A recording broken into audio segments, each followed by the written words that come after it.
Julia DeAngelis, and I'm the director of the Mary B. Martin School of the Arts. And I want to welcome you to the ETSU campus and to this lecture tonight in Roger Stout Hall. You know, this is our 6th season of events at the Mary B. Martin School of the Arts. And people have accused us of having fairly eclectic seasons. And this year, I mean, we've had just a huge variety of things. We've had monks from Tibet doing a mandala sand painting, and we've had Ricky Skaggs, and now we have a UFO expert. I mean, this is crazy. So you can see that we have a very broad definition of what the arts are at ETSU, which is a good thing. So if you don't know about the Mary B. Martin School of the Arts, I see a lot of new faces out here. I really encourage you to sign up for our mailing list. Our season brochure, obviously the season is coming to a conclusion, but our season brochure is in the back of the room, so please take one with you and go to our website and join our mailing list. So we'd love to see you come out for more things. I want to give some thanks tonight. I have an incredible staff to work with, and I'm very fortunate. So Heidi Ailey is back there directing people to seats. And Lise Cutshaw, who does an amazing job with our marketing materials. She's just incredible. Christy Smith, who's not with us tonight. Our student workers are remarkable. Daniel's back there taping this for us tonight, so we've got great student workers. But I also want to thank the volunteers that come out to so many of our events. Our volunteers aren't really helping us tonight very much, although a lot of them are here in the audience, and it's always nice to have them enjoy themselves instead of working for us. So I'm glad they're here tonight, so thank you for coming out. I also want to thank Catherine Weiss and the Department of Literature and Language here at ETSU. Dr. Catherine Weiss is the chair of the department, and she brought this suggestion to me with a big smile on her face, and I said, okay, let's do it, and then look what happens. We have standing room only. This is kind of remarkable. So I want to thank everyone. A couple things, if you have your cell phone with you, if you wouldn't mind silencing it so that everyone can hear. If you can't hear, signal us, and we'll try to get the volume up a little bit more. Okay? All right. I'd like to talk a little bit about Nick Pope. I think many people in this room know a lot more about Nick Pope than I do. I'm not convinced about UFOs, but I think he's changing my mind a little bit. So Nick is an author, journalist, and TV personality. He used to run the British government's UFO project at the Ministry of Defense. While working on the MOD's UFO project, Nick also looked into alien abductions, crop circles, animal mutilations, remote viewing, and ghosts. He is now recognized as a leading authority on UFOs, the unexplained, and conspiracy theories. He works with various PR, marketing, and advertising agencies, promoting sci-fi films and advertising campaigns themed around the unexplained. He has worked for clients that include Microsoft, 20th Century Fox, and Sony Pictures, and has been involved in promoting The X-Files, I Want to Believe, and the remake of The Day the Earth Stood Still. Nick lectures all around the world, and this has included addressing the Oxford Union, the Cambridge Union Society, as well as speaking at the Science Museum, the Royal Albert Hall, and Global Competitiveness Forum 2011. We're in really good company here. He's written several books. His science fiction titles are Operation Thunderchild and Operation Lightning Strike. His nonfiction titles include Open Skies, Closed Minds, about UFOs, and The Uninvited, about the alien abduction mystery. And his latest publication, I've seen a few other people carrying this around tonight, Encounter in Rendlesham Forest, about the 1980 UFO incident. And I have to add this. This kept me up last night. So not only do I have a gravelly voice, but I'm tired because I was up against it. So without further ado, I'd like all of us to welcome Nick Pope to ETSU.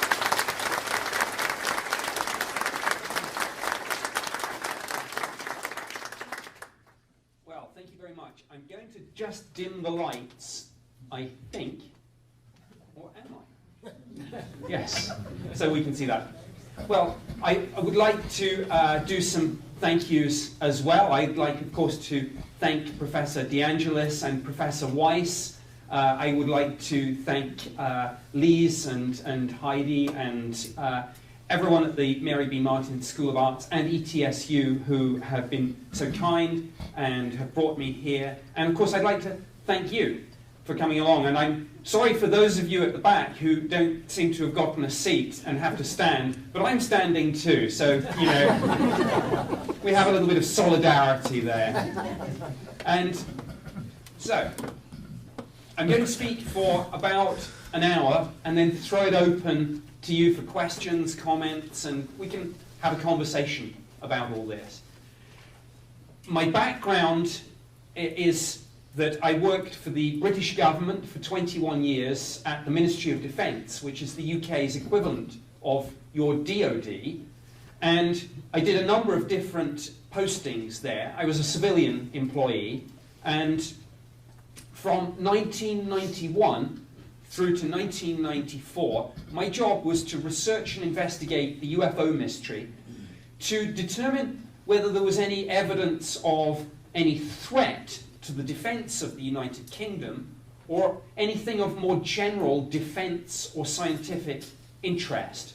And this work that I did, and obviously the British government had people doing this for decades, so there's a bit of a history. This work mirrored something that you had here in the United States called Project Blue Book, which was the United States Air Force research program into the UFO mystery. And just to show you, this is me at the Ministry of Defence in around about 1994. This is the only surviving picture of me on the MOD's UFO project, all the classified files in the background, and look, there I am with black hair. So many more years of government service followed, and now you see the results. So, obviously the Ministry of Defence's reason for looking at the UFO phenomenon at all isn't necessarily because we all corporately believe in extraterrestrial life, and arguably it had more to do with worries about Russians than Martians. But obviously we didn't rule anything out and we didn't rule anything in. I received around about 200 or 300 UFO reports each year. Most of these turned out after investigation to be misidentifications of fairly ordinary objects and phenomena, aircraft lights, weather balloons, meteors, satellites, etc. In another proportion of cases, there was just too little information to really determine what it was we were dealing with, and in around 5% of cases, it was genuinely unknown. And again, of course, it's important to say that unknown does not necessarily mean alien spacecraft, but as I said, we didn't rule it out. In a sense, how could one rule it out if we weren't able to explain it either way? So I think what's interesting is that a few years ago, I don't know whether an event like this would have been put on at a university. I think the political, the media, the academic, the scientific establishment were, a little bit wary of this sort of subject. A few years ago, talk of other dimensions would have been regarded as crazy. And now, work going on at the Large Hadron Collider, people are talking quite openly about the possibility of verifying some of the more exotic physics theories about hidden dimensions.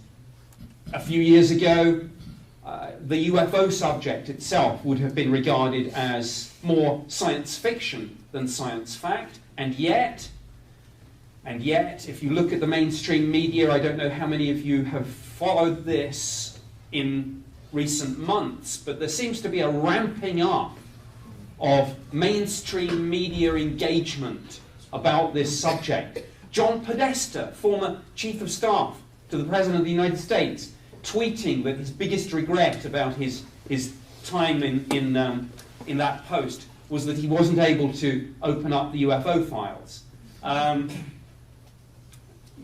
The search for extraterrestrial life on the agenda at the AAAS meeting in San Jose a couple of months ago. NASA dropping hint after hint after hint, being faithfully reported in the media that it's really only a matter of time before we detect other planets much the same as Earth, and maybe, just maybe, we find evidence of life. Maybe some of that life will be primitive microbial life, but maybe it will be intelligent life. So I think there are a number of related questions, and I'm going to try and skim through a lot of them.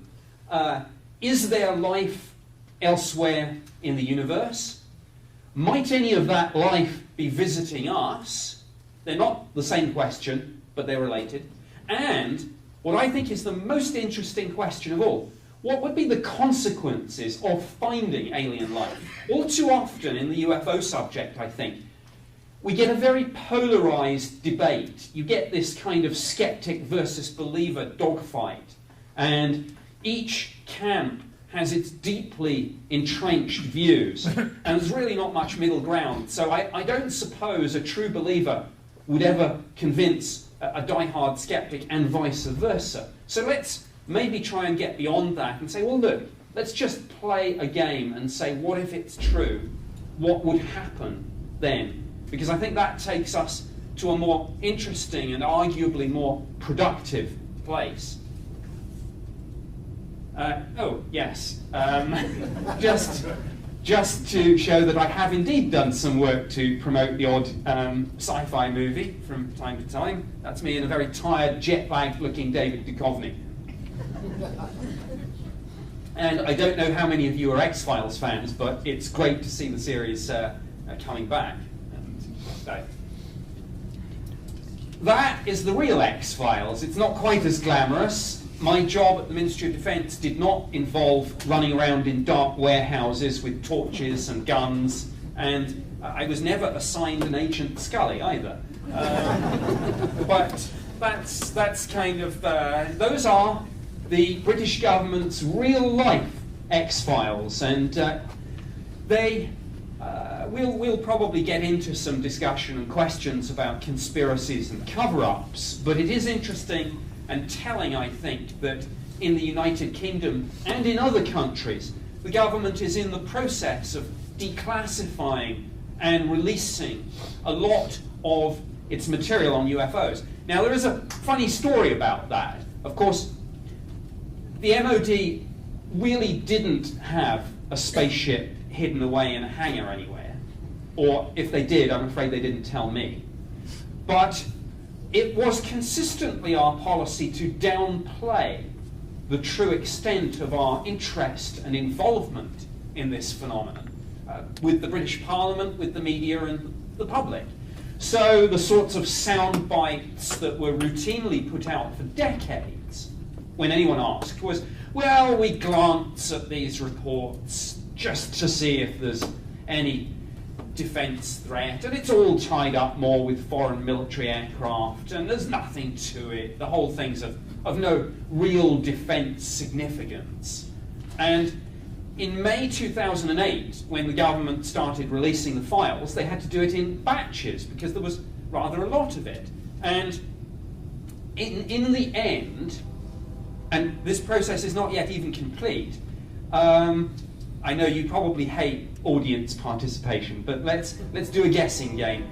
On this subject on which the government said we had very little interest, do you think they had 52 documents on UFOs, 520 documents on UFOs, or 5,200 documents on UFOs? Anyone? Okay. With apologies, it was a horrible trick question. I slipped a decimal point. They actually had 52,000 documents, some of which had been classified secret UK eyes only at the time. 52,000 documents, and the process still isn't complete. They still keep finding a few files that they forgot about at the back of the cupboards. So in all, there's going to be around 60,000 documents. Not bad for a subject on which the government said, well, there's no real interest in this. We glance at these reports. 60,000 documents? Wow. Oops, wrong way. I know you hate this as well. This is, I promise, my last bit of audience participation. Can anyone remember what sci-fi movie that is from? Anyone shout out an answer? Last Starfighter. Last Starfighter? Anyone else? Close Encounter. Close Encounter. Okay. It's not actually from any sci-fi movie at all. It is a real aircraft. This is actually an image of something called Tyrannus, named after the Celtic god of thunder. And I'm pleased to say, in a world where everyone thinks America, is absolutely leading the world, that's British. Hurrah! Hey! We can still build things.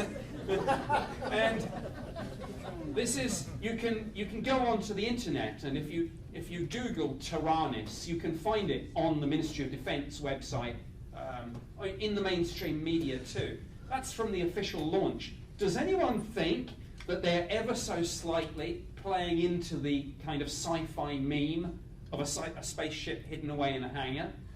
I do. Anyway, that's the sort of real kind of advanced prototype aircraft and drone that's out there. And if this is the stuff that they are unveiling to the media, what else have they got that's maybe 10 or 15 years ahead of even that? So this was the sort of problem that we faced on the UFO project when people would tell us about these things. Very often the question was, well, yes, but is it one of ours? And of course, with highly classified information, it's so compartmentalized that unless you're on the program, you don't have the need to know. So very often with UFO investigations, the suspicion was that one part of government was investigating something that might actually belong to another part of government.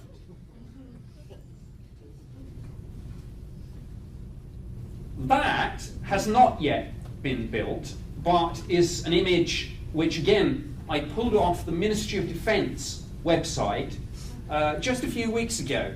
It is something that will make Tyrannus maybe look a little bit dated. This is an Anglo-French project. Again, lots of countries working on this sort of thing, lots of stuff out there, and these are the sorts of things that people are talking about building. And how difficult will it be to disentangle this from people who say that they've seen UFOs? Because I don't know about you, but when you look at those sorts of things, it really does look like something from a sci-fi movie. And sometimes, with some of these engineers, these aeronautical engineers, you can't help but think they're almost, I grew up on sci-fi and now want to make it real. This one, though, let's talk about a real case from the British government's UFO files. In December 1980, near the twin bases of Bentwaters and Woodbridge in the United Kingdom. Now, these were on British soil, but these bases were actually part of the US military presence in Europe. So, American security police and law enforcement personnel at these twin bases of Bentwaters and Woodbridge in December 1980 saw a strange light in the forest that lies between the twin bases. They thought that a light aircraft might have crashed, started a fire. They went out. They did not find a crashed aircraft. They found a landed metallic craft object of some description. This is a sketch of it made by one of the witnesses, Sergeant Jim Penniston. And for those of you who watch any of these UFO shows like Ancient Aliens, you may recall having seen Jim Penniston and his colleague John Burroughs, with whom I co-wrote the book Encounter in Rendlesham Forest. But this is Jim Penniston's sketch of this UFO that was on the ground. And one of Jim's things was that he was a specialist in aircraft recognition, both NATO and Warsaw Pact. And he said, look, this was like nothing I'd ever seen before in my life, and it had these kind of strange symbols on the side. And he was perfectly familiar with the Cyrillic alphabet, and he said that was not it. It was more like some sort of bizarre Egyptian hieroglyphic pattern. This object, whatever it was in a small clearing in the forest. It stayed there for a while.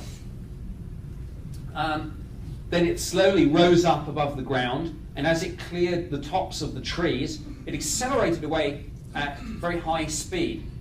And Jim simply wrote in his police notebook, "Speed impossible." Now, very briefly, that UFO did show up on radar directly over the base, and calls were going in both to military and civil radar bases, and they were told at one point, you have a bogey, an uncorrelated target over the base. It stayed there for a couple of sweeps of the radar, and then it was gone. But more importantly, and I apologize for the poor quality of that photo, it is the only surviving image that we have, there may be some that have been secreted away somewhere, of the alleged landing site the morning after this took place. And you can just see at the extreme right-hand side, in a lighter outfit, a United States Air Force officer, and next to him in the darker outfit, a British civil police officer. These, as I say, were American bases on British soil, but the encounter itself took place off base.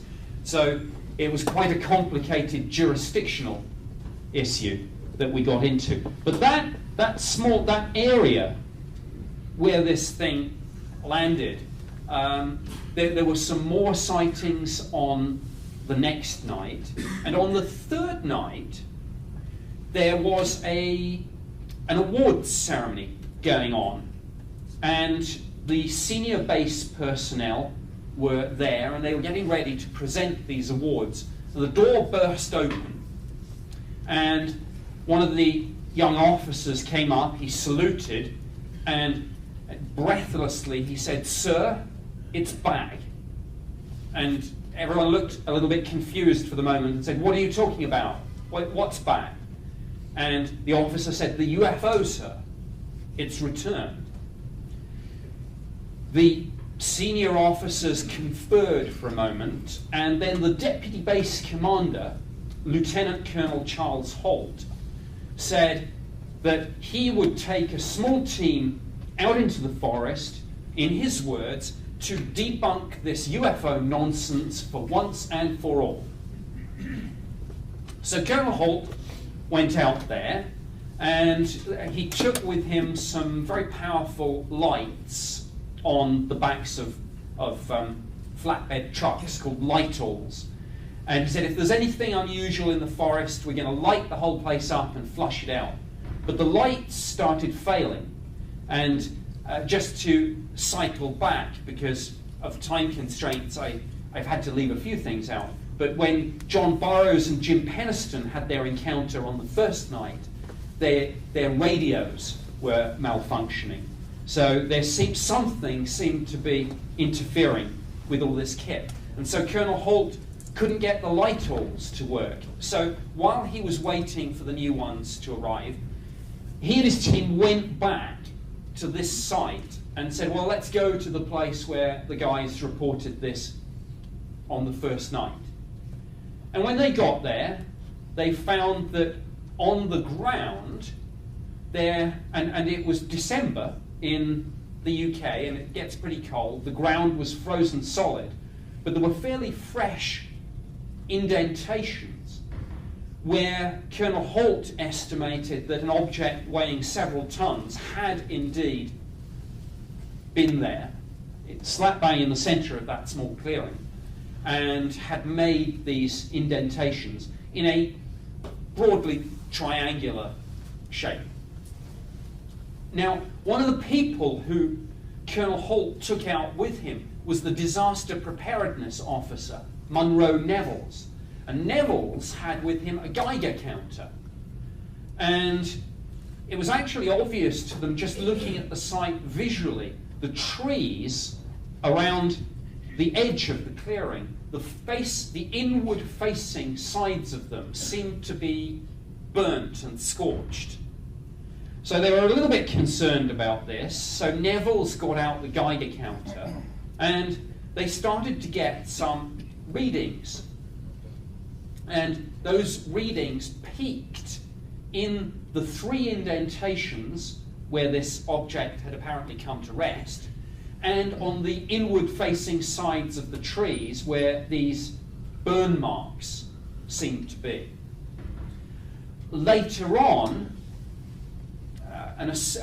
those radiation readings were sent to the British Ministry of Defence, and the Defence Intelligence Staff there, which is part of the scientific and technical intelligence side of the operation, produced a document which has now been declassified and released. It's in the public domain, and it said that the radiation levels at this landing site seemed to be, quote, significantly higher than the average background, unquote.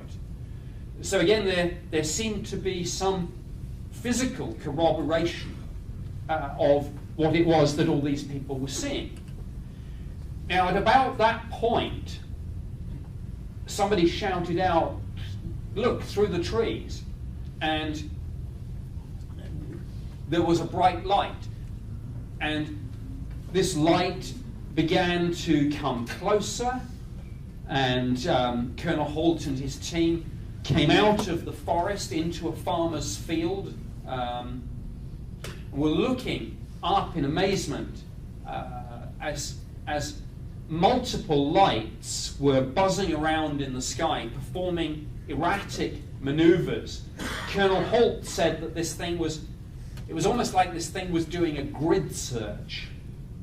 And at one point, he said it fired a narrow beam of light down at the ground, shortly in front of him and his team. And speculating about that in later years, Holt has said, was this a weapon? Was this a warning? Was this communication? What was this? So, far from fulfilling his aspiration of going out and debunking this UFO nonsense, he actually became part of the story and became one of the most senior serving military officers to have not only seen a UFO whilst on duty, but actually made an official report about it. One of the other documents from the Ministry of Defence's case file had a very interesting final paragraph, and in talking about the aftermath of this incident, it said that General Gabriel had been briefed on it and had taken various items relating to the investigation back to his headquarters in Ramstein, Germany. Now, those items would have included soil samples, scrapings from the trees, and various other things. Why this is particularly interesting is that General Gabriel was Commander-in-Chief, United States Air Force in Europe. So he was the senior USAF officer anywhere in Europe. Now, wait a minute, you might say to yourself, hasn't Project Blue Book been closed down? That's certainly the official line, that all American government research and investigation into UFOs was finished in 1969 when Project Blue Book was terminated, and yet here we have the senior USAF general in Europe being briefed on a UFO incident and taking items relating to the case back to his headquarters. And by the way, the Ministry of Defence, the British government, only got to find out about that afterwards, and we were not pleased. If you read that document, it finishes up by saying, perhaps it would be reasonable to ask whether we could see this too. Well, us Brits have a very restrained and diplomatic way of saying things, but you may take that as meaning that we were absolutely furious. And that's the book that I recently co-wrote with the two witnesses at the heart of this incident. And that's just my latest sci-fi novel, which I just put in for no apparent reason other than a sly book plug. But actually, I think I will come on to that because it does, joking aside, it does lead us on to this whole issue of extraterrestrial life. And I mean, even if you've never read a UFO book, even if you're someone who's not seen any of these shows on TV, chances are that image will resonate with you, and chances are that you will have heard of Roswell, even if you are die-hard skeptic and think it's all rubbish, because Roswell, 1947, when something, we don't know what, crashed, and that image are now so firmly embedded in the public consciousness and in pop culture that these concepts of UFOs and science fiction and indeed cover-ups, conspiracies through shows like The X-Files become inextricably bound up with each other. But I can dip back to some cases, but I said earlier that that one of the most interesting things about all this, I think, is to set aside this, well, is it or isn't it, and say, well, what would the implications be if we did discover extraterrestrial life? And I put down a few broad headings here, because I think in many ways this is something that would touch many, many aspects of our lives. And to people who say, why is any of this important? I always say a couple of things, and these are two of my, I suppose, best known sound bites on this whole question. The first one is that actually on the question of does any of the UFO data hold up, is any of it compelling? Or is it all just misidentification, hoax, and delusion? I say this: the skeptics have to be right every single time, but the believers only need to be right once, and everything changes. That's one thing. The other response to the question, why is any of this important, is that I think questions like, are we alone or not in the universe, and are we being visited, are some of the biggest and most profound questions we can ask ourselves. But actually, that question of are we alone or not in the universe might, of all the big philosophical questions that humankind has asked over the years, that might just be the one we could answer. And all sorts of other questions, about does consciousness survive death of the physical body, all those sorts of metaphysical, religious questions, maybe we'll never know. But if there is extraterrestrial life out there, we might actually discover it, and we might do it in a scientifically verifiable way, for example, that wouldn't need any debates about wormholes or warping space-time. There are, as many of you may know, a group of radio astronomers who use powerful radio telescopes to listen for evidence, for the fingerprints of these extraterrestrials, a signal from another civilization. And Some of these radio telescopes are very powerful. There is currently construction, I believe, has just begun on a radio telescope called the Square Kilometre Array, which is expected to be fully operational by the end of the 2020s. I know, a little way, but worth waiting. It will be sufficiently powerful that it would be able to detect something. It would be able to detect a typical airport radar system at a distance of 50 light years.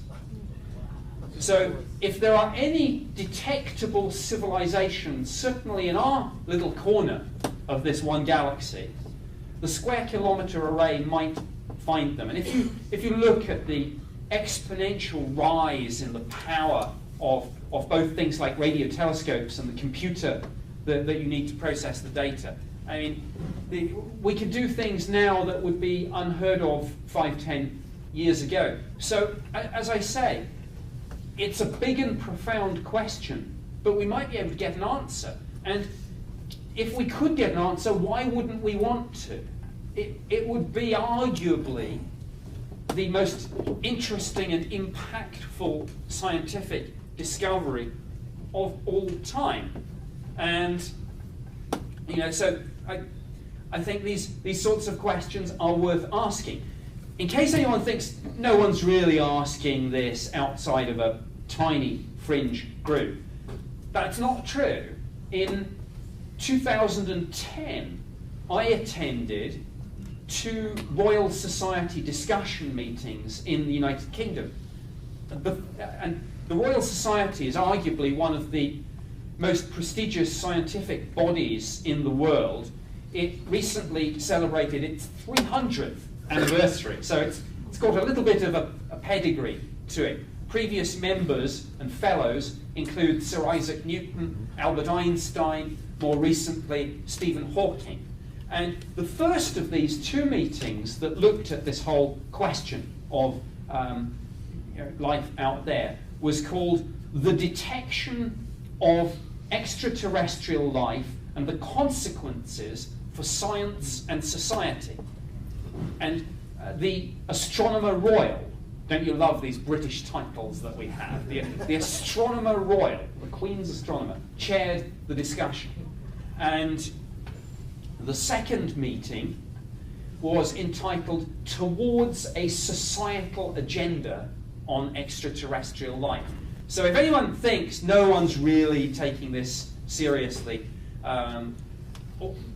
you know, it's just a tiny bunch of radio astronomers, but other scientists aren't interested. That's not correct. These meetings were multidisciplinary.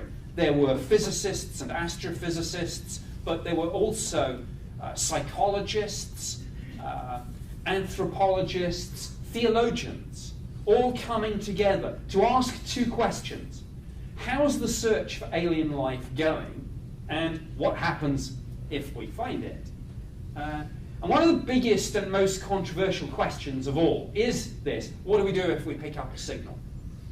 And many of you will have maybe heard Stephen Hawking speak about this. And there's a very famous quote where he said, "When we encounter extraterrestrial life, it will be like when the European explorers encountered the Native Americans. Only this time," he warned, "we, planet Earth, we will be the Native Americans."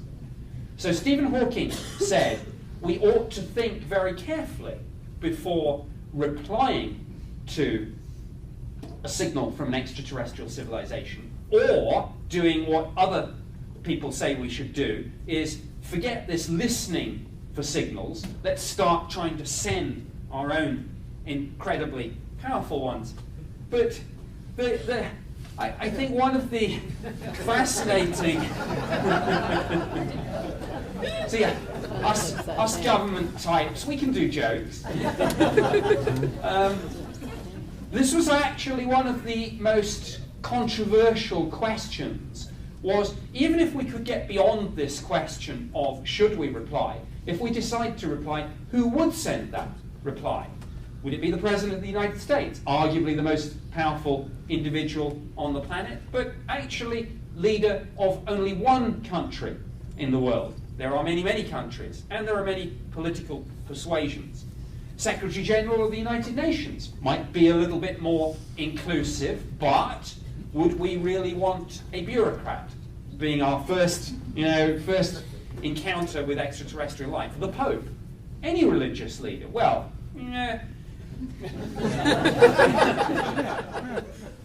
obviously, the Pope, well, that's just one religion, but of course there are many people who are of different religious persuasions. There are many people who have no religious beliefs. So again, are any of these categories the right people? Politicians, bureaucrats, religious leaders, and what about the people who have no voice? You know, one of the most powerful moments at the second Royal Society discussion meeting was when someone had suggested that the answer to the question of who speaks to planet Earth should be a group of sages, group of wise men and women from various different fields. And one of the people stood up and said, do the other 5 billion of us get a say in this? So there are some questions. Incidentally, the SETI community, Search for Extraterrestrial Intelligence, the radio astronomers who you see leading the charge on much of the discussion on this, have something called Earth Speaks. And Earth Speaks was an outreach project, and what they wanted to do was engage with the public and get ideas not just from the scientific and academic community, but from the public on what you might say to an extraterrestrial. And there were some very poignant answers. We have so many problems down here, maybe you could help us. There were some clever responses as to what we might say. Somebody submitted a response to the Earth Speaks website in binary. My favourite one was one who just said that the suggested message we would send would just say, don't bother coming here, we're really dangerous and violent and it's really boring.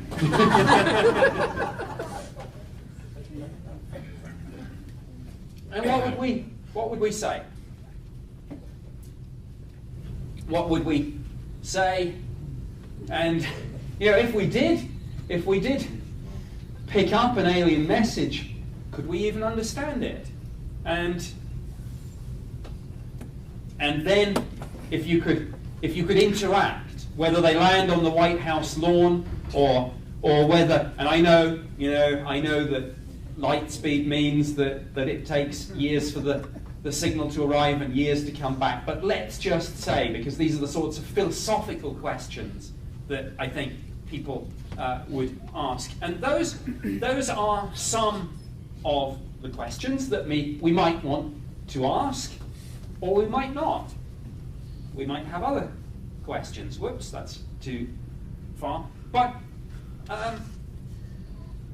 should we? One of the, I suppose, holy grails of all of this is that we wouldn't so much get a message, but we would tap into what Timothy Ferris called the galactic internet, that in a sense there would be a sort of cosmic Facebook with civilizations as they become communicable, posting the sum total of their knowledge. And the idea that perhaps if we can ever detect such a thing, if it's out there, we could download the Encyclopedia Galactica if there is such a thing. But then that poses the question, should we? And at first it might seem a crazy question. Of course, why wouldn't we want to? But what if they have given us what they benignly think would be, unlimited energy?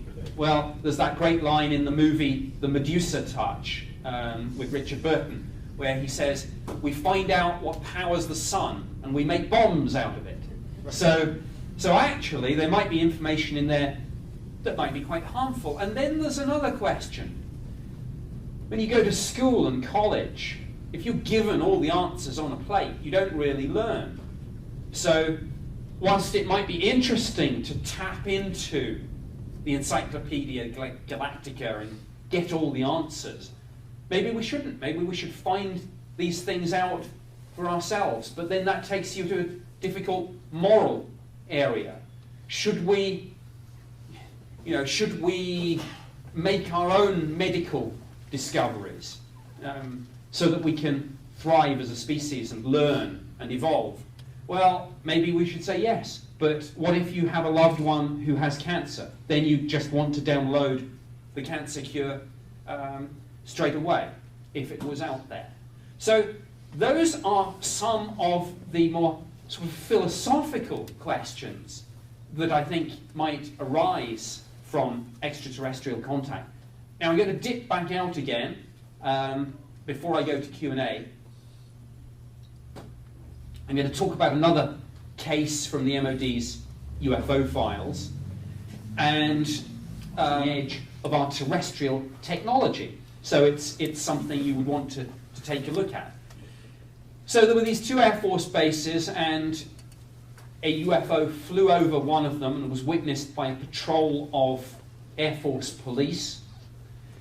And then it flew over, a couple of hours later, a second military base. And I interviewed the next day the meteorological officer from this Air Force base.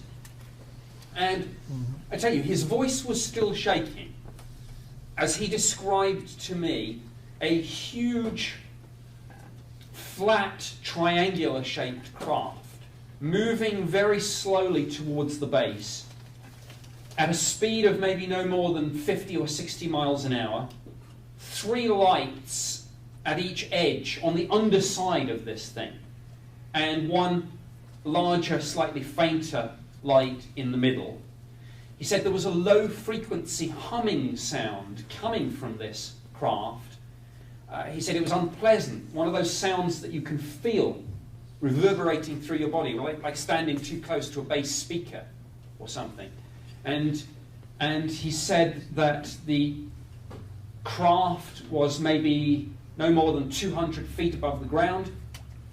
As I say, going very slowly. Suddenly it fired a pencil-thin beam of light down at the fields just beyond the perimeter fence. Not too dissimilar from what Charles Holt said about the beam of light. Other witnesses have reported this too. I always looked for the threads that bound these things together, the connecting things. This low-frequency hum is something that comes up from time to time in some of the more compelling reports. So he said that this thing passed about 200 feet above the ground and maybe about 200 feet to his side. So maybe not directly over the base, but very, very close to it. And suddenly, he said, the light beam from this thing, which was not a wide beam, it was a pencil-thin beam like a laser. The beam just flicked off, and from this very, very slow speed of 50, 60 miles an hour, this huge, impossibly massive craft just accelerated away to the horizon in an instant. And I asked him to try and put a figure on it, and he said, well, many times faster than a fast jet, a military jet. Something like an F-16 or something. He said orders of magnitude beyond that. And this was a man with 8 years experience in the Air Force. And as I say, his voice was still shaking when I spoke to him the following morning. And he said, all I can tell you is I've never seen anything like that in my 8 years in the Air Force, and I have absolutely no idea what it was that I encountered.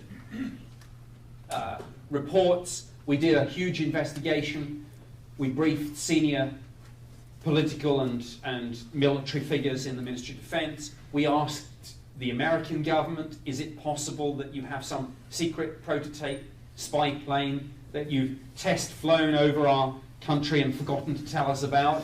The answer came back no. The interesting follow-up question was that the American government asked us whether we had anything, like that.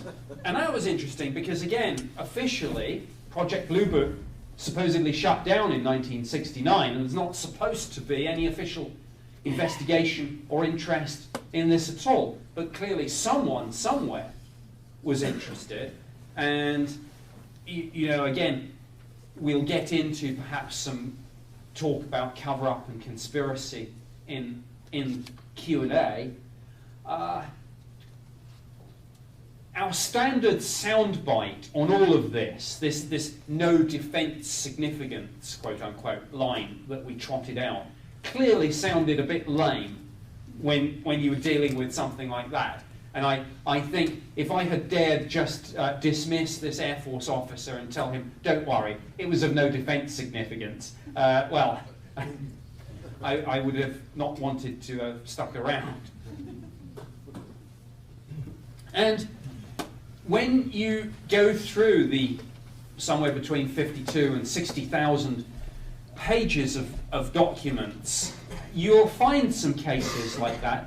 Some of them are online at the National Archives. Unfortunately, you have to pay a small fee for them, but I think various people have copied some of the good stuff elsewhere. It is out there. Cases like that are in the files, but the problem is that, as I say, by volume, most of the UFO sightings, of course, did turn out to be misidentifications.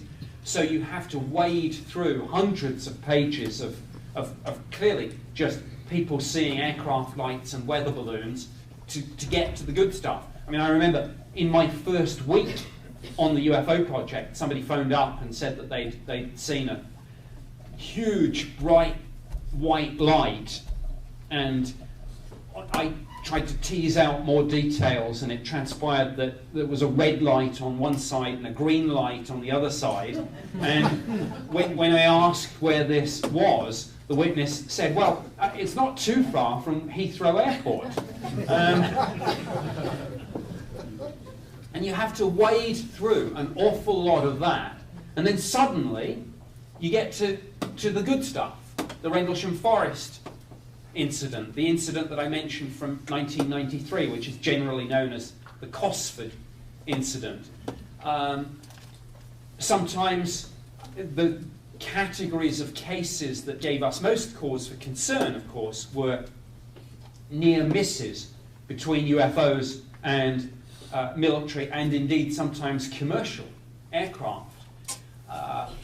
There was one report which talked about a near miss between a commercial airline and a UFO, and it said that the pilot had only time to shout, "Look out, look out," and everyone on the flight deck braced themselves for impact, and suddenly this thing, whatever it was, just passed very rapidly down one side. And, I don't care whether people are believers, skeptics, or somewhere in the middle. Something like that shows that whatever you believe about UFOs, there are some serious air safety issues, defense, national security issues. As I say, whether you think these things are Russian, Martian, whatever you think, we ignore these things, I think, at our peril. So, again, is this a case of dumping all this information out into the public domain with a few really, really good cases in amongst a whole lot of fairly low-level stuff? I suppose it's a perfect illustration of the old saying that we sometimes had in government, that the best place to hide a book really is in a library. And I think that sort of thing does go on. But I think I'm going to just make a couple of concluding remarks and then throw it open for a wider discussion on all this. And obviously in just about an hour or even slightly less, but to give everyone the chance to ask questions about this, I can really only scratch the surface of what I think is a vast body of information and a huge archive of case files. I mean, I hope that in this short presentation I've given you a brief glimpse into what I suppose really are the real life X-Files, and I hope that as well with the more philosophical part about the implications, and I hope we can particularly get into some of this in the discussion, politics, religion, whatever it is. This is going to be a hugely impactful subject, or is it? And I say that with a slightly mischievous expression, because one of my other colleagues, who's a retired colonel called John Alexander, who looked at this issue in the US, and of course, so comes from a similar perspective, when it comes to this subject, as do I. He's talked about this sort of stuff too, and we all agree that yes, this could arguably be the most important scientific discovery of all time. It would affect all sorts of things from political agendas to religion, personal paradigm and worldview, science, technology. But as we'd said, does any of that, if we found alien life, if we encountered them, if we got the answers to any of this, does any of that mean that I don't have to go to work tomorrow? And sadly, even if we find extraterrestrial life, you probably will have to go to work tomorrow. But I think, I don't know whether or not we're being visited. I honestly don't. If anyone has got a crashed spaceship hidden away in an Air Force hangar, as I say, even with a top secret security clearance and the need to know, I didn't get told.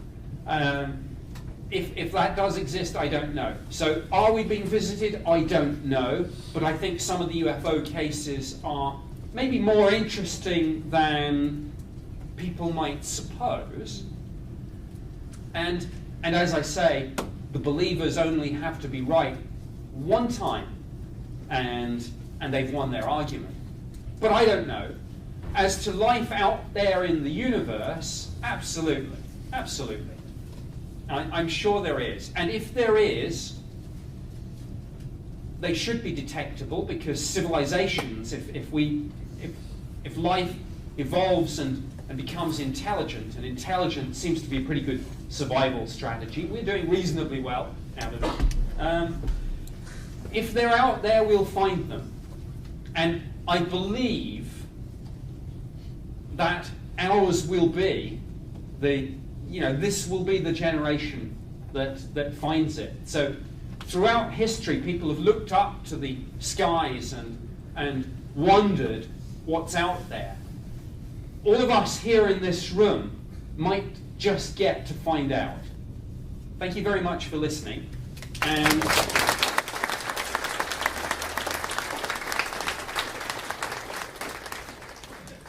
now,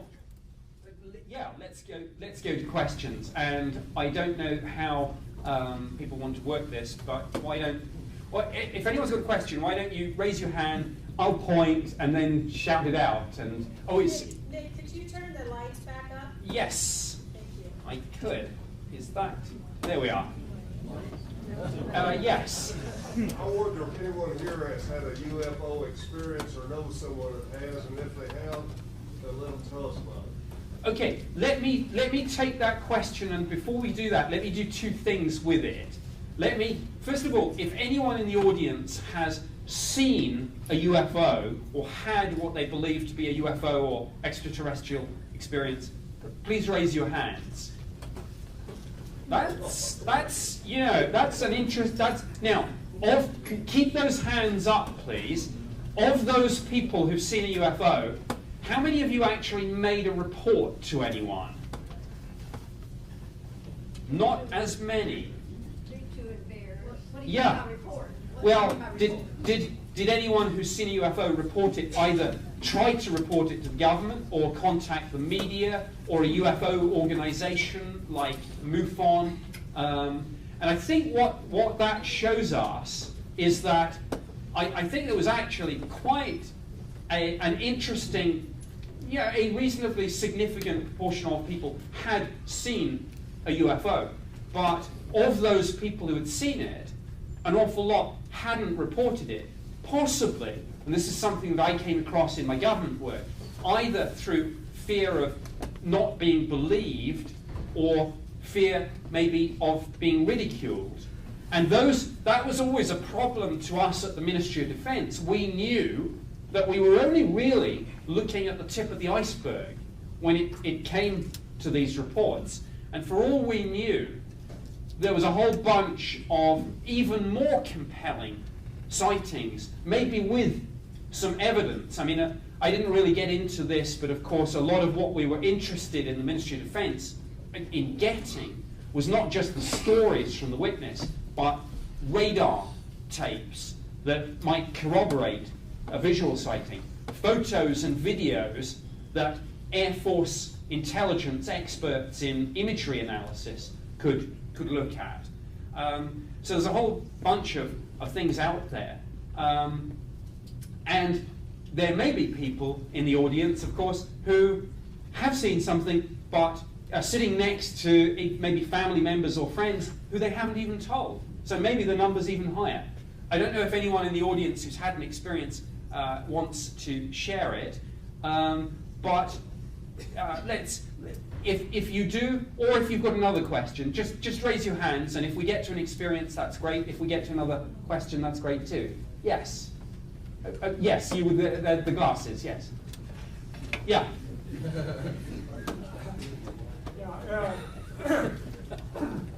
In 1969, October, very clear night, I came into my mother's house late at night. I noticed a big white light above her house. I went into the house, spent a few minutes to get my binoculars, see what it was. Came back out, looked through the binoculars, still looked just like a big white light. I would say this thing was huge. It was big, maybe a couple hundred yards up above her house. Now, by the time I get back, I hear the roar in the distance of airplanes. I look way over the horizon, about 20 degrees this way, 20 degrees that way. There's two planes I can barely hear. This light is not making any noise, totally quiet. All of a sudden, there's two things come out of the bottom of this light. One shoots toward that plane, one toward that plane. I thought they were rockets. I thought they were going to blow the planes up. They were there in a flash. I mean, like half a second, they were there. One followed that plane, one followed that plane for maybe 3-4 seconds. They did reverse, zip, right back to the big white light. The white light started glowing bright orange. I'm afraid this thing's going to explode. So I was ready to run to the house, but when it got a bright orange, it went straight up in a half a second. It was totally out of sight. So I don't know. I only know two things. It happened like it was yesterday. Something I never forget. I mean, just like it was last night, I saw this thing. It was intelligently controlled. Whether it was our Earth, I first thought maybe it's one of those nighttime refueling operations, you know, with the planes and them going together. No, that didn't happen. This thing, the two things that went after the planes, the light that went up, the speed was unbelievable. It was like a shooting star. Yeah. It's there. Well, we were very often, it was the speeds and maneuvers of these things that we were particularly interested in. I thank you for sharing that account. I would urge you, if you do maybe want, even after all these years, to make an official report, there is an organization called the Mutual UFO Network, MUFON for short. They have representatives in every state. So if you just Google MUFON or MUFON in your state, do please consider reaching out to them. I was just wondering if anybody, if there ever been any experiences where things came out of something, Yes. followed something and came back. Yes, there is one very famous case, actually from Iran, when Iran was back in 1976, before the revolution, when the Shah's regime was on good terms with the American government. And there was a case of a pilot called Parviz Jafari, who actually retired as a general, and he was scrambled to intercept a UFO that had intruded into restricted airspace. And at one point he saw, broadly similar to what you were describing, a smaller object or light detach from the larger object and approach his aircraft very rapidly. He thought he was under attack. Now, he had tried, I should say, to launch an air-to-air missile at this object. And just as he was about to press launch, his weapons control panel went offline. You made a good point. I have told very few people about this, especially back in '69. They'd ask me, "Do you see the little green men?" Yeah. They think you were nuts. And I said, "Look, I'm not even talking about this anymore." So for 46 years, I've been wanting to talk to somebody. And Thank you.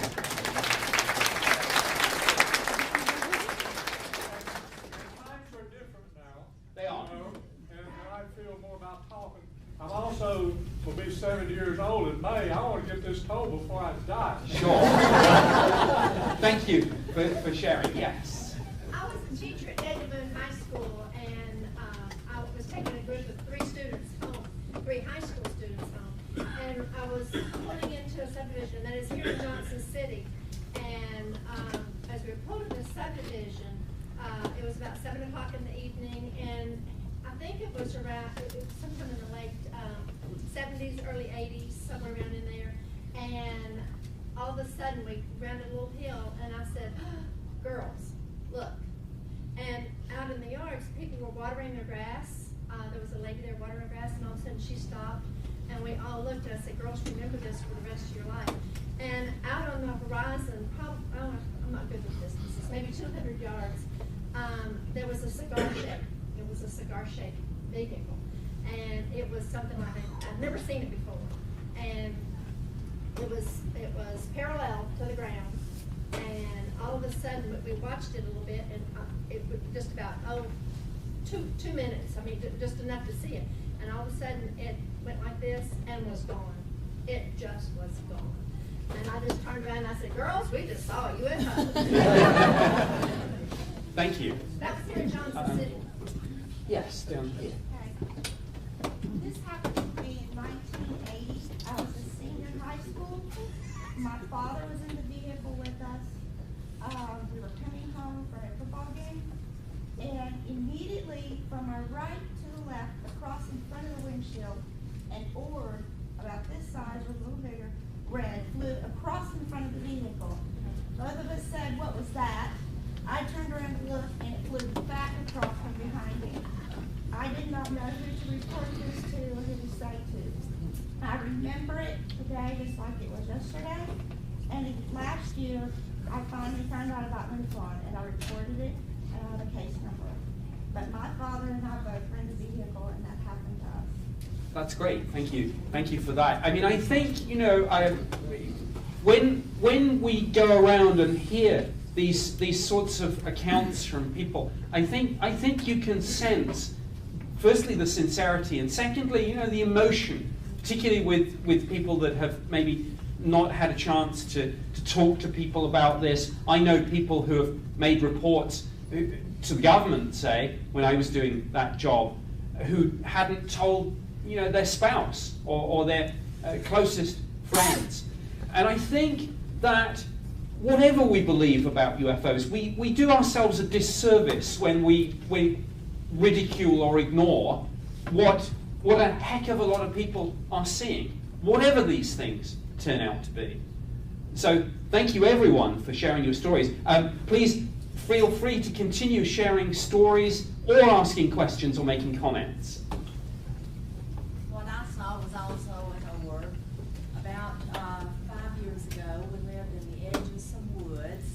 late one evening, and I was the only one outside. My husband was in the house, and a friend was also there.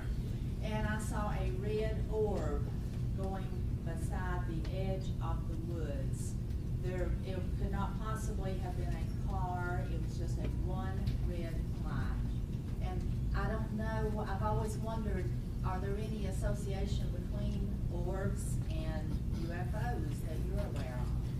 Well, you know, this is where it gets tricky, because I think language and kind of belief play a part in some of this. One person's UFO is another person's orb.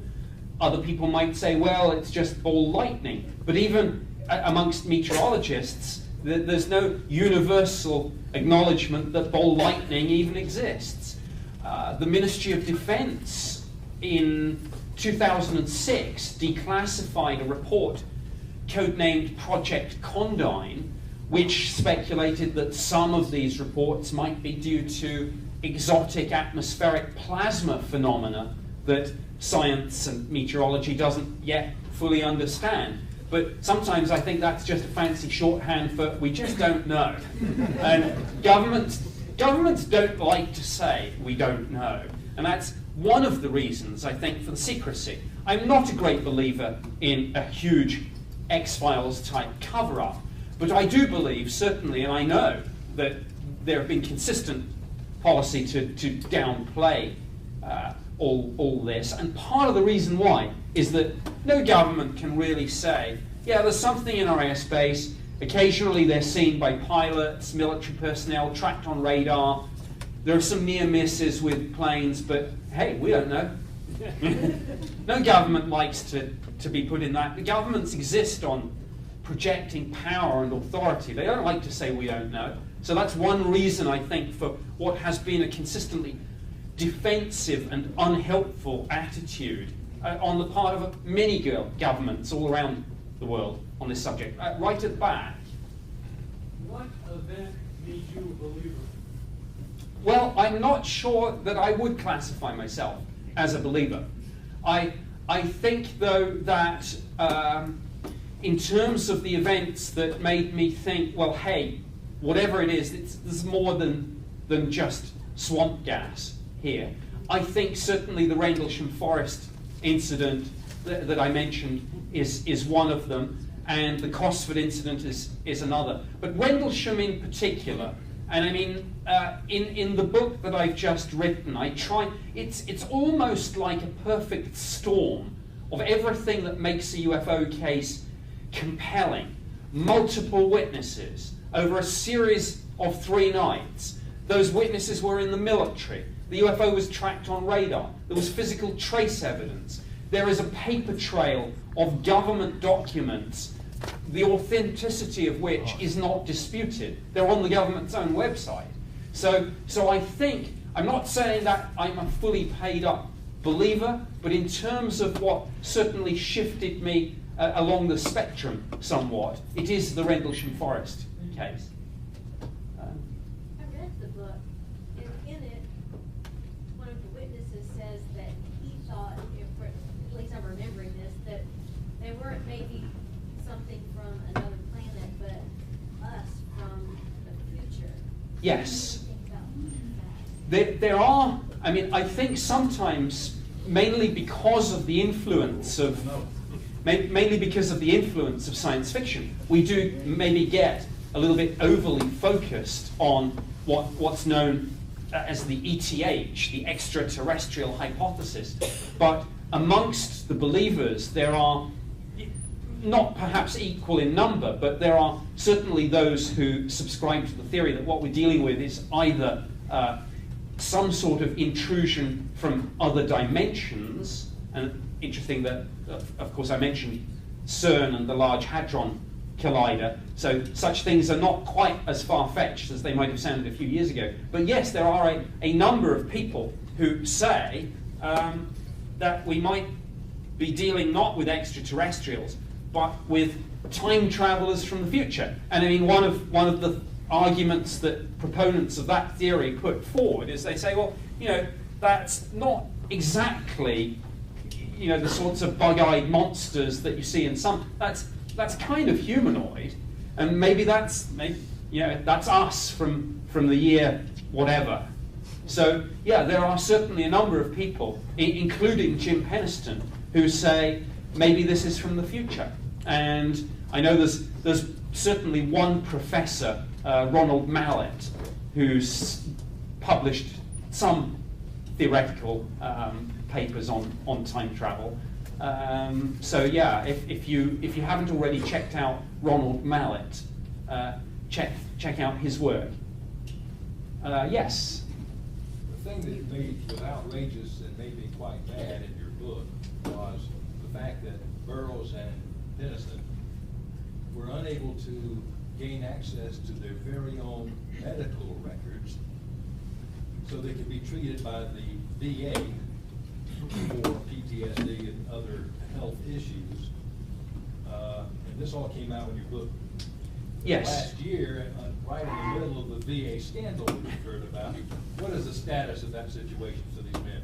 Yeah, I didn't have time to go into that side of it, but because of their close approach to this object, whatever it was, both John Burroughs and Jim Penniston believe that health problems that they have had and continue to have are attributable to this UFO. And so they have an attorney, and they were engaging with the VA to try and get this, and they were told, sorry, your medical records seem to be classified. We can't get them to your physician. Some six former congressional representatives, Republicans, Democrats, and Libertarian, all came together to co-sign a letter to the President of the United States about the Rendlesham Forest incident and about John Burroughs and Jim Penniston. And whether it's due to that or whether it's due to the continued involvement of a very tenacious attorney called Pat Frascogna, I don't know, but John Burroughs recently did get from the VA a full settlement. And there were a couple of mainstream media outlets that picked up on that. And one of the interesting things about that case was the VA had said, no, we're not going to release this. And then the attorney said, well, you do realize we have, through the UK's Freedom of Information Act, a declassified document, codenamed Project Condign, that says the well-reported Rendlesham Forest incident is a case where it might be postulated that witnesses were exposed to UAP radiation for longer time periods than normal. Confronted with that document, the VA settled. Now, UAP, by the way, is simply Ministry of Defense kind of jargon for UFO. It's unidentified aerial phenomena. In many of our internal policy discussion documents, we use that more scientific sounding term just to try and get away from the pop culture baggage that unfortunately the term UFO has. Jim Penniston has kind of dropped out of this lately, but I know that the attorney is still involved. Some of the other witnesses, there were other witnesses too, there is talk maybe of a class action at some stage. So the story is still ongoing, but John Burroughs at least did get, literally within the last, I think, month or so, his full settlement from the VA. So that's good news. Yes? It sounds like there's not very much communication between different countries in regards to any incidences like this. I mean, Yes. you had the Ministry of Defense and you all worked on your cases, but you couldn't, did you have someone like you could call in the United States or Canada or? No. There is, you're absolutely right. There is surprisingly little international cooperation on this issue now, and indeed dating back to, the late 40s when the modern UFO phenomenon really commenced. In I understand part of that, and it's because I think firstly there's a jurisdictional thing in terms of for example, getting access to witnesses, getting access certainly to military radar data. My terms of reference were to investigate any sightings reported within the United Kingdom's air defence region. So I didn't actually have the jurisdiction to go beyond. Could we have done more? Should we have done more? Yes, I think we should have. Clearly this is a global phenomenon, and my suspicion is that an awful lot of different countries were kind of working on the same thing, and maybe if we could have gotten together, we would have made a little bit more progress. But I think, unfortunately, that speaks to a much more general point about lack of international cooperation. And most governments that investigate UFOs have done it through the Air Force or the DoD. So once you get the military and defense doing anything, kind of tends to be very compartmentalized and secret, and that is one of the factors that mitigates against international cooperation. Interestingly enough, only the French government, I believe, the French government is one of the few governments I'm aware of that embeds its UFO project not in the military but in the scientific community, and it's actually part of the French National Space Agency. Yes? I wanted to ask you, do you believe that there's aliens still, I mean, that are here on Earth right now that our government has with them, and like Area 51, and they do reverse engineering with their help, like on the stealth and stuff like that, which are, you know, that go through radar that can't be detected and stuff like that? I've heard a lot of people claim that that's true. There are certainly some whistleblowers, like Bob Lazar is, I suppose, the most famous one, who have said, yes, that's true. I have not been able to personally verify any of that. So, you know, there's an old saying in the intelligence analyst community, interesting if true. I don't know, I'm afraid. I've heard the stories, but I can't verify any of it. At the back there? Yeah, Mr.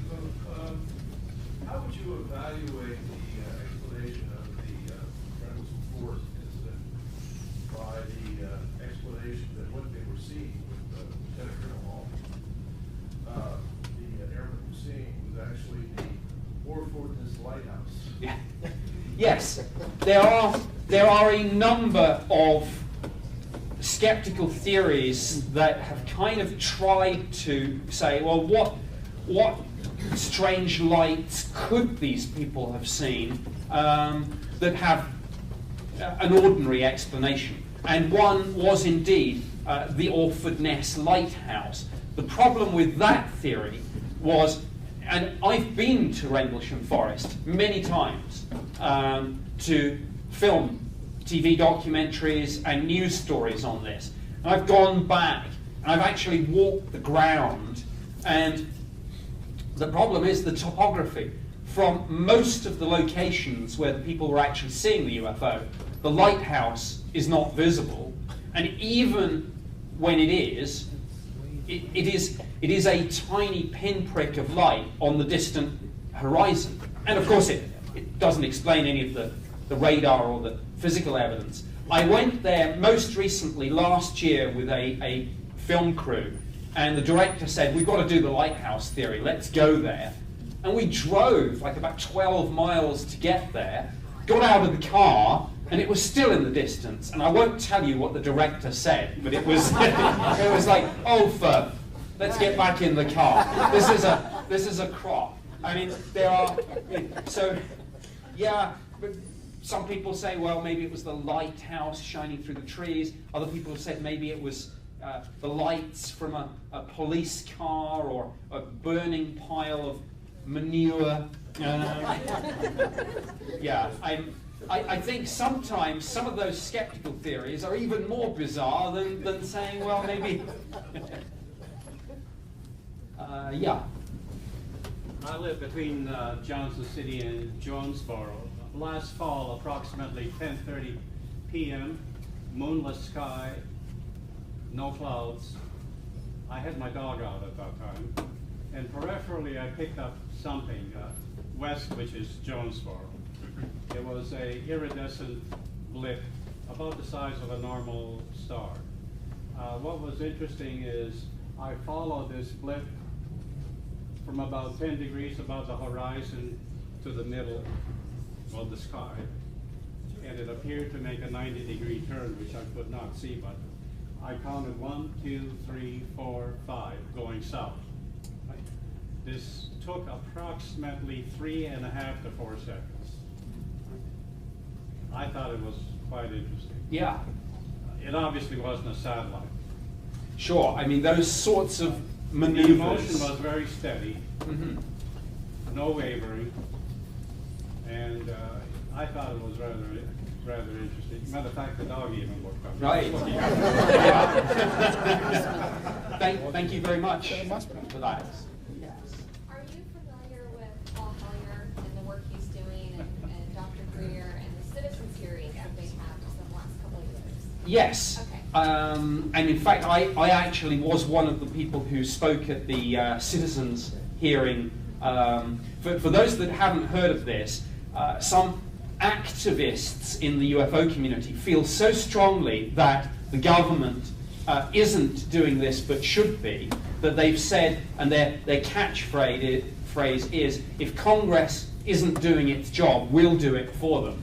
So they actually held hearings in the exact format that would happen if Congress was doing it. And Paul Hellyer, a former defense minister and indeed deputy prime minister of Canada, is one of the people who has spoken out most strongly about this. So again, you know, there have been, I think, attempts to kind of do a bit of character assassination and say, oh, these people must be crazy. But when you have former secretaries of state for defense and you know, senior politicians coming and saying, hey, there's something to this, I think it ill behooves us to just ignore this.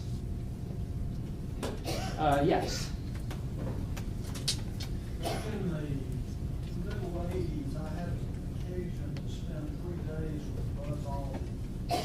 All day, 3 days, dinners and everything.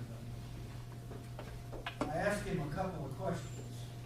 One of the questions I asked him was, did you really go to the moon? I got a real quick answer to that. The other question I asked him is, I said, did you encounter anything that you thought was unusual and you didn't expect to encounter? His response to me was, he said, I saw things I can't discuss, but we are not alone. Right. Thank you very much for that. Astronaut sightings, I mean, there are entire TV shows on astronaut sightings, and NASA's Unexplained Files is one of them. Pilots tend to be reluctant to be too public in their comments about this.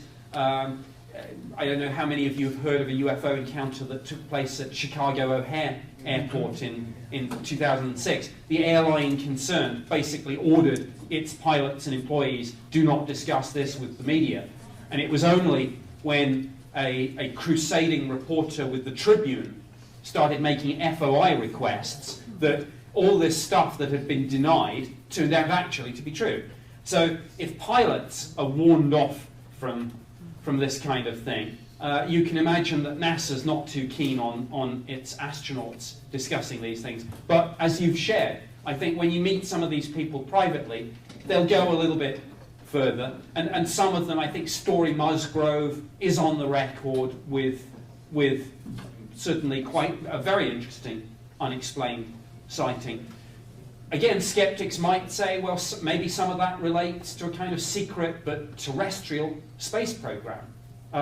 So there's always a kind of counter-argument. But yeah, thank you for that anecdote. Yes? I mean, it's sort of humorously, but have you ever been followed by the Men in Black?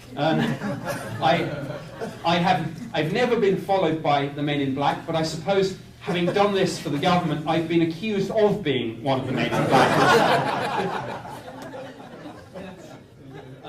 Was there? Yes. Two comments. Sure.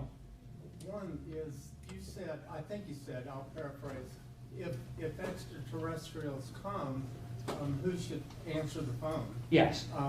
I have a suggestion. Please. Did you see the Gene Wilder movie, Willy Wonka? I think I did. Yeah, with the gold wrappers inside. It's kind of like a lottery. I think that would be a great idea. Yeah.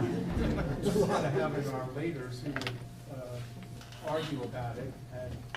Yeah, and why not? Because arguably, a typical person, might actually be more representative than a leader, be it political, religious, or whatever. So if that shows up in your next book, I want a piece of it. I've never met him before. And my other comment, I'm a clinical psychologist. I've been in practice since the late 80s. And I guess tonight's the first night I feel like that I've been doing for a long time, maybe what you've been describing. Part of my job is to decide whether people are out of touch with reality or not. And so I weed through a lot of that stuff, in your words, to get to the good stuff.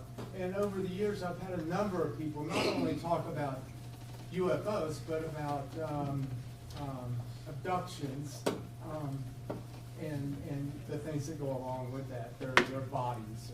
Sure. No, thank you for sharing that. And I think again, it shows that we do everyone a disservice when we ignore what people say. Sure, I don't think anyone would pretend that in the field of UFOs, as in many fields actually, but yeah, there are some crazy people and some charlatans. But most of the people are entirely sincere and have genuinely seen something or experienced something that they can't really match up with anything more usual. And there's a marvelous line in the movie Close Encounters of the Third Kind that I think sums that up very well. And it's where the government types are getting together and saying, well, why these people? And one of the quotes is, these are ordinary people in an extraordinary situation. And I think that sums it up quite nicely. Yes? In your government, was there any type of contingency plan if aliens contacted us for mass hysteria and controlling the population? No, there wasn't. And I actually, one time I got into trouble with the UFO community because to promote one of the video games I was doing, I wrote a spoof alien invasion war plan based on declassified Iraq war documents, and an awful lot of people thought it was real. And it wasn't. But no, there is no contingency plan at all. Should there be? Yes, I don't see why not.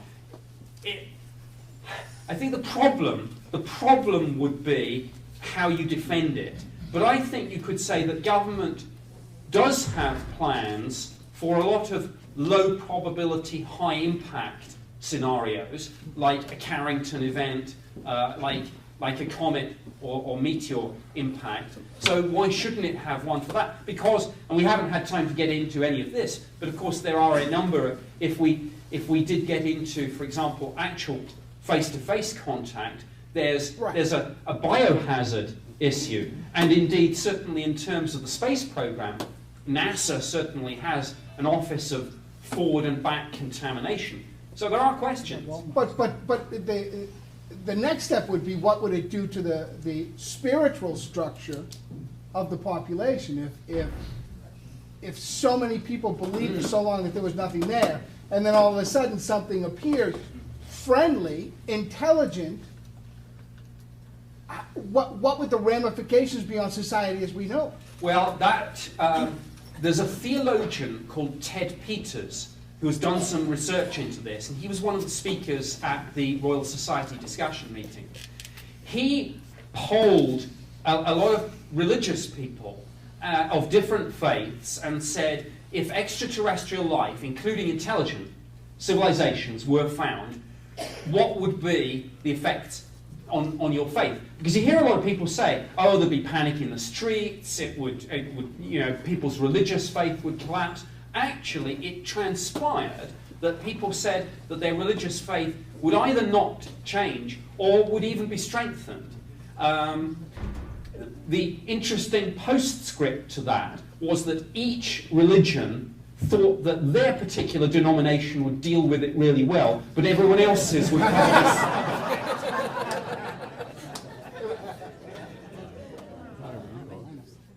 Yes, right at the back in sunglasses, dark glasses. We keep hearing all these accounts. My point exactly. Once the crash is Mention it. observed, This is your- once it becomes clear, my point exactly. I've heard that. It almost flies off real quick, like it was caught with its pants down. I mean, we've kind of toyed with the ideas of aliens being able to manipulate time and space, space-time itself, so that they can travel imperceptibly fast speeds and mind-boggling distances. If beings possess this sort of technological power, wouldn't our perception of them, if they didn't want it to happen, why would it?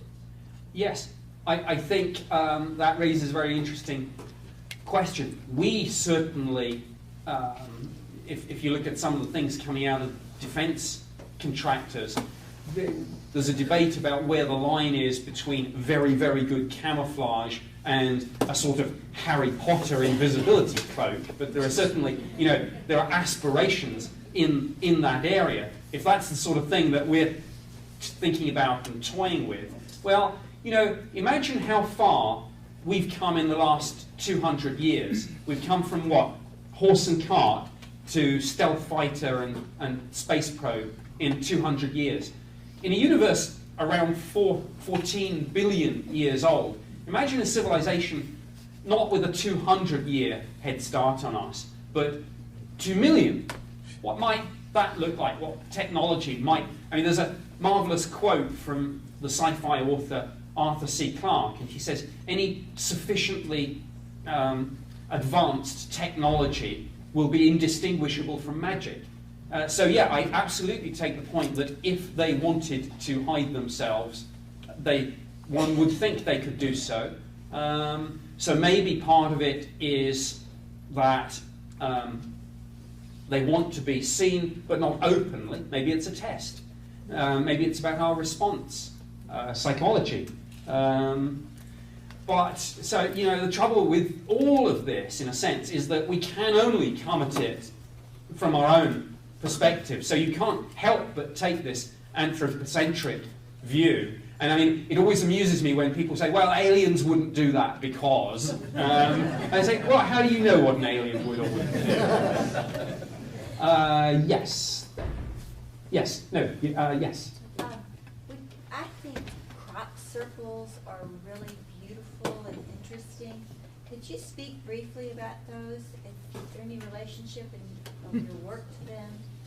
We did look at the crop circle phenomenon, but I'm afraid to say I ended up, whilst I acknowledge that they are incredibly beautiful and complex, I did not believe there was any connection with UFOs. And I'm afraid I came to realise that people were making incredibly complex patterns. And I mean, sometimes they'll recreate them for advertising campaigns. And some of these people, you know, there's an image of people out with planks of wood and wire sights on their baseball caps, and they do that, but they also take GPS and night vision goggles. So I think I'm a crop circle skeptic, I'm afraid. Yeah, I'm going to answer the question, and then I'm going to ask you the question. I think the answer is we simply don't know. Here's a question. Why haven't aliens, if they are on our planet, why haven't they tried to contact us and say, hi guys, never heard a thing? what are the theories that people have as to why they're not doing this, other than we don't know? Yeah, there are many theories about that. Probably one of the most popular responses to the "why don't they land on the White House lawn," well, apart from the fact that we'd start shooting at them,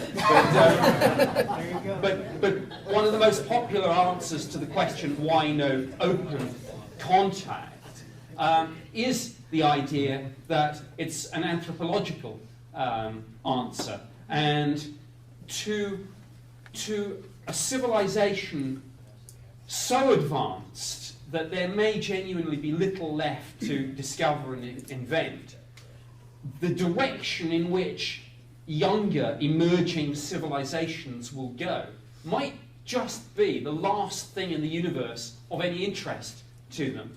And the moment there is open contact, that there's contamination, and the idea of what might this civilization go on to do and becomes meaningless, because there's the mingling. So I realise that I've just answered by really saying it's the prime directive from Star Trek. But that probably is the answer. I suspect I'm being told that we should probably take one more question. The good news, I think, and I do apologise to those that did not get a chance to ask something, there is a reception, I think. In room 120 down the hall. In 120. So to anyone who didn't get to ask a question, I apologise, but we can continue the conversation. Could we have someone who hasn't asked anything before? Yes, over there. What about Roswell Well, in New Mexico? I mean, from what I've heard, it's a fenced-in area, and they actually are supposedly supposed to have a UFO that crashed there. So what's the deal with that? Something undoubtedly did crash near Roswell, New Mexico in 1947.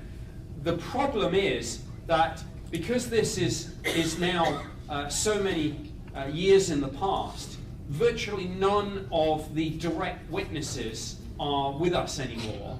So sadly, with that and with the absence of any contemporary government documents, we will maybe never even know. Believers say it was an alien spacecraft. Skeptics say it was a weather balloon. In a sense, Roswell is perhaps the perfect encapsulation of the polarity that one sees in the debate about the UFO phenomenon. Aliens or weather balloons. So I'm afraid I can't answer the question, but it is perhaps the ground zero of the modern UFO mystery. And with that, I will thank you again, and I'll hope to carry on the conversation.